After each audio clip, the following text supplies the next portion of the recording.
আসলে তুমি যাকে তোমার মনের মানুষ ভাবো, সে তোমার দিকে আকর্ষণীয় চোখে তাকায়, তোমাকে দেখে হাসে, সে তোমাকে দেখে সবকিছু করে, যেগুলো প্রেমের প্রাথমিক লক্ষণ। আর সেইগুলো দেখে তুমি মনে করো যে সে তোমাকে প্রেম করে বা তোমার প্রেমে পড়েছে।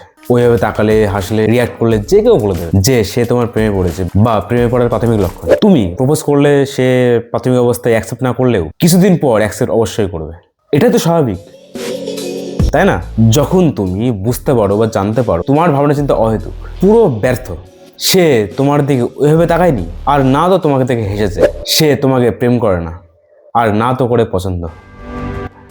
খেলাটা এখানেই।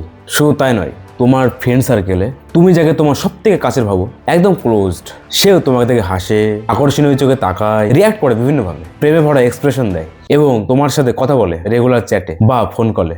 বাট যখন তুমি থাকতে না পেরে তাকে প্রপোজ করে দাও এবং তার উত্তরে এই জবাব আসে যে সে তোমাকে জাস্ট ফ্রেন্ড ভাবে, একজন ভালো বন্ধু, ভালো ছেলে এবং তার বয়ফ্রেন্ড আছে, তখন তোমার কি মনে হয়? মনে হয় যেন চারিদিকে অন্ধকার, তাই না? তোমার নিজেকে ছোট মনে হয়, ব্যর্থ লাগে সবকিছু, একা লাগে নিজেকে, আর নিজেকে এমন ভাবো যে তুমি সব থেকে নিচু, একদম নিকৃষ্ট, দেখতে ভালো নাও, তোমার কোনো ট্যালেন্ট নেই, কোনো অকাত নেই তোমার তাদেরকে ছোঁয়ার। দেখো, এক কথায় ওয়ান সাইডেড লাভ হলো তুমি যাকে পছন্দ করো তার প্রতি বা তার জন্য তোমার স্ট্রং রোমান্টিক ফিলিংস, যেটা সে তোমার প্রতি বা তোমার জন্য অনুভব করে না, অর্থাৎ তার কোনো ফিলিংসই নেই তোমার প্রতি। বুঝেছো? সেই জন্য তুমি অনুভব করো emotional pain, unhappiness, anxiety, depression আর অতিরিক্ত চিন্তা ভাবনা। আমার উদ্দেশ্য বাস্তবটা দেখুন, সলিউশন দেওয়া।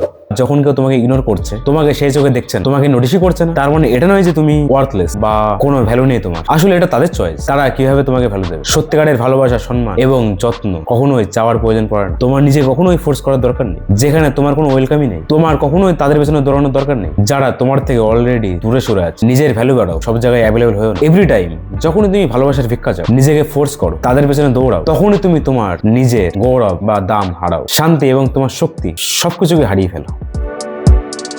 সো আজ থেকে নিজেকে সময় দাও, নিজেকে ভালোবাসো। যখনই তুমি সেলফ রেসপেক্টকে বাঁচো ডিপ্রেশনের পরিবর্তে, মনে রেখো তখনই তুমি শূন্যস্থান ক্রিয়েট করছো তোমার জীবনে সঠিক মানুষ আসার জন্য, যে তোমাকে ভ্যালু দেবে কোনো কন্ডিশন ছাড়াই। ছোট ছোট জিনিসে নিজেকে ব্যস্ত না রেখে নিজের উপর কাজ করো, নিজেকে তৈরি করো সব থেকে উন্নত। Thank you.